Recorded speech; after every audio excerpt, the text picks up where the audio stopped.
आइए परमेश्वर के लोगों, अब ये समय है कि मैं और आप परमेश्वर के जीवित और पवित्र कलाम में से अय्यूब की पुस्तक उसका 14 अध्याय निकालेंगे। परमेश्वर के पवित्र वचन में से पढ़ने के लिए अय्यूब की पुस्तक उसका 14 अध्याय पहला और दूसरा पद पढ़ रहा हूं मैं। यहाँ पे लिखा है, मनुष्य जो स्त्री से उत्पन्न होता है वो थोड़े दिनों का होता है और दुख से भरा रहता है। वह फूल के समान खिलता फिर तोड़ा जाता है और छाया की रीति पर ढल जाता है और कहीं नहीं ठहरता। परमेश्वर अपने वचन पर आशीष दे, आमीन। यहाँ पे परमेश्वर के लोगों, परमेश्वर का जीवित और पवित्र कलाम हमने अय्यूब की पुस्तक उसका 14 अध्याय के पहले और दूसरे पद में पढ़ा। और बाइबल क्या कहती है कि मनुष्य जो स्त्री से क्या हुआ, उत्पन्न हुआ।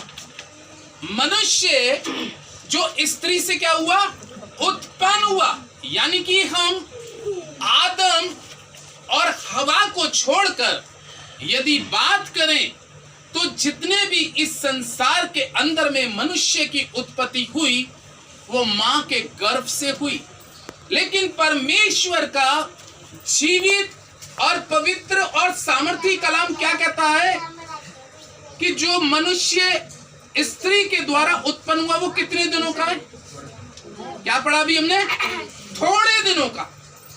ध्यान पूर्वक सुने कि परमेश्वर का वचन कहता है कि जो पुरुष या स्त्री जो मां के पेट से निकली है, यानी कि इस संसार के अंदर में, उसके लिए परमेश्वर का वचन क्या कहता है? थोड़े दिन।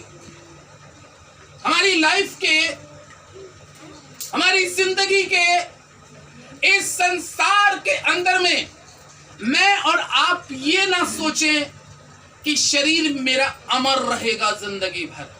हालेलुया। हम में से किसी भी प्राणी का ये शरीर कभी भी अमर नहीं रहेगा। परमेश्वर का वचन इस प्रकार से कहता है कि उसका दिन इस पृथ्वी पर थोड़े दिनों का जिक्र आया है, बहुत दिनों का जिक्र नहीं आया है, बहुत सालों का जिक्र नहीं आया है, बल्कि परमेश्वर का वचन कहता है कि वो थोड़े दिन तक। फिर आगे कहता है कि वो कैसे खिलता है? फूल के समान। अगर हम बात करें एक पेड़ जो होता है फूल का, सबसे पहले उसमें एक क्या आती है मालूम है? कली आती है। एक क्या आती है? कली आती है। क्योंकि सबोदेशक की पुस्तक में लिखा है, कुछ मैंने ऐसे भी इस संसार में बच्चों को देखा जो एक कली के समान मां के पेट में ही बने, लेकिन वो मां के पेट में ही क्या हो गई? कली मुरझा गई।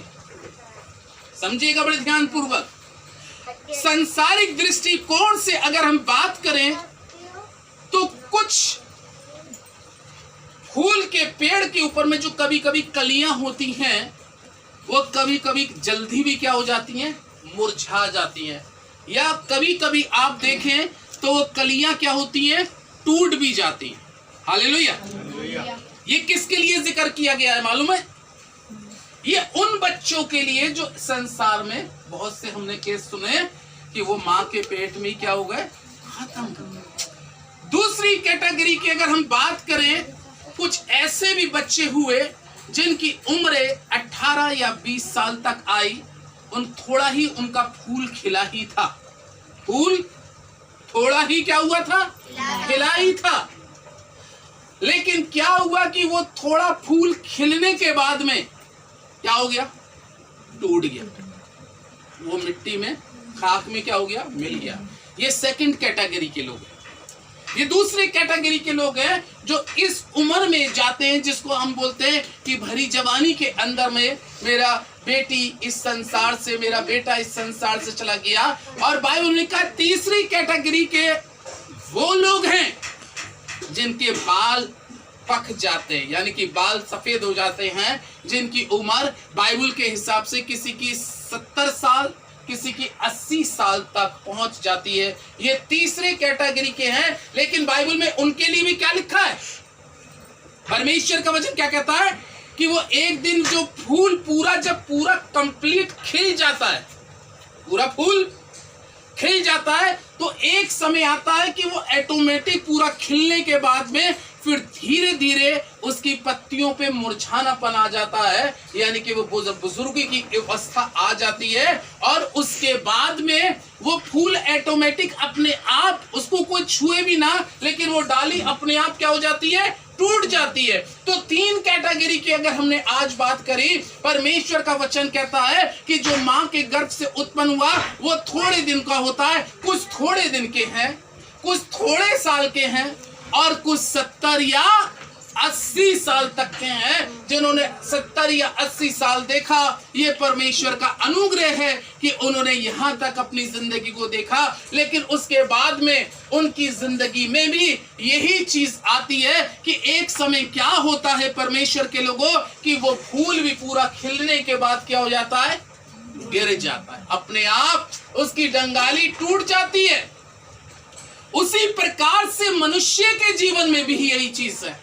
इसी प्रकार से ये फूल का एग्जाम्पल जो अय्यूब देता है, इसी प्रकार से मनुष्य का जीवन भी इसी प्रकार से होता है कि वो फूल के समान खिलता है, कली के समान निकलता है, फूल के समान खिलता है, फिर वो पूरा फूल बन जाता है, और जब कंप्लीट हो जाता है तो मुरझाने लगता है, और उसकी फिर धीरे धीरे शोभा जाती है, और अंत में वो गिर के मिट्टी में मिल जाता है। इसी तरीके से मनुष्य का जीवन भी, परमेश्वर का कलाम कहता है कि मनुष्य का जीवन भी इसी प्रकार सा है। जो खुदा के लोगों, हमें किसी भी बात के ऊपर में गर्व नहीं करना चाहिए, बल्कि गर्व अगर करना चाहिए तो इस बात के लिए करना चाहिए कि आज प्रभु ने मुझे एक कली के समान बनाया है, और मैं कली का एक जीवन अगर प्रभु में अपने भय में व्यतीत करूंगी या करूंगा, तो एक दिन में फूल भी बनूंगा, एक दिन में बड़ा फूल भी बनूंगा। क्योंकि कलाम क्या कहता है, आयु का बढ़ाना किसकी तरफ से होता है,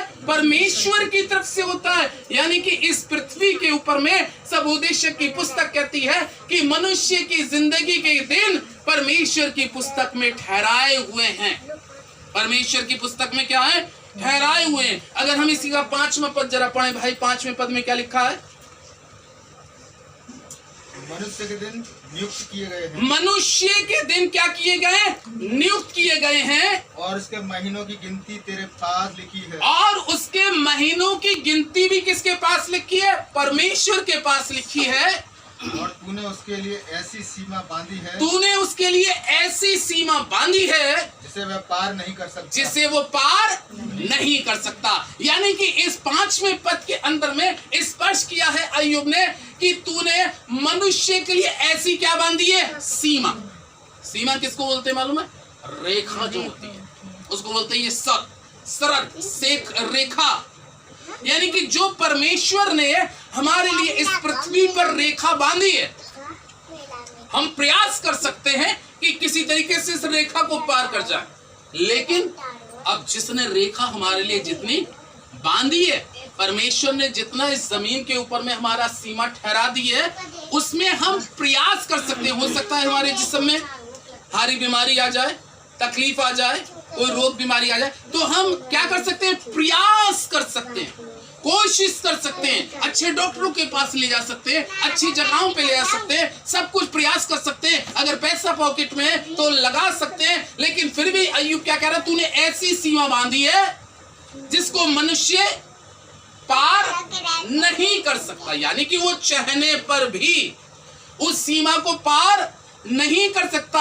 कलाम में लिखा है मनुष्य की जिंदगी, उसके महीनों की गिनती भी, दिन की भी गिनती किसके पास लिखी है, परमेश्वर के पास लिखी है, और उसको वो पार नहीं कर सकता। हालेलुया, उसको पार नहीं कर सकता। याद रखिएगा, उसको वो पार नहीं कर सकता, उसके लिए वो प्रयास जरूर कर सकता है, कोशिश जरूर कर सकता है कि मैं किसी तरीके से इसको पार करूं, लेकिन उसको पार इसलिए नहीं कर सकता क्योंकि परमेश्वर ने उसके लिए ये क्या बांधी है, सीमा बांधी है। और जो सीमा परमेश्वर ने मनुष्य के लिए बांधी है उसको वो पार नहीं कर सकता।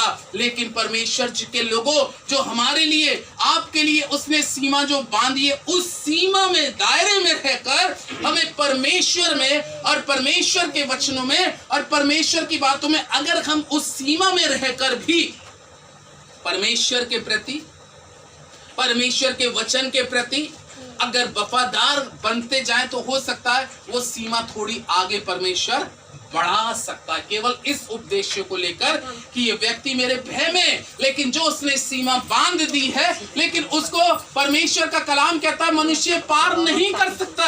हम कोशिश कर सकते हैं, अपने अजीजों के लिए प्रयास कर सकते हैं, हम लोगों को दिखा सकते हैं, डॉक्टरों को, वैद्यों को हर जगह लेके भाग सकते हैं, लेकिन परमेश्वर के लोगों, अगर हमारे किसी अजीज के लिए खुदा ने या हमारे लिए जो सीमा परमेश्वर ने बांधी है उसको हम पार नहीं कर सकते, क्योंकि कलाम कह रहा उसके पास में महीनों की गिनती, साल की गिनती भी परमेश्वर के पास में लिखी हुई है, हमारी जिंदगी के दिन।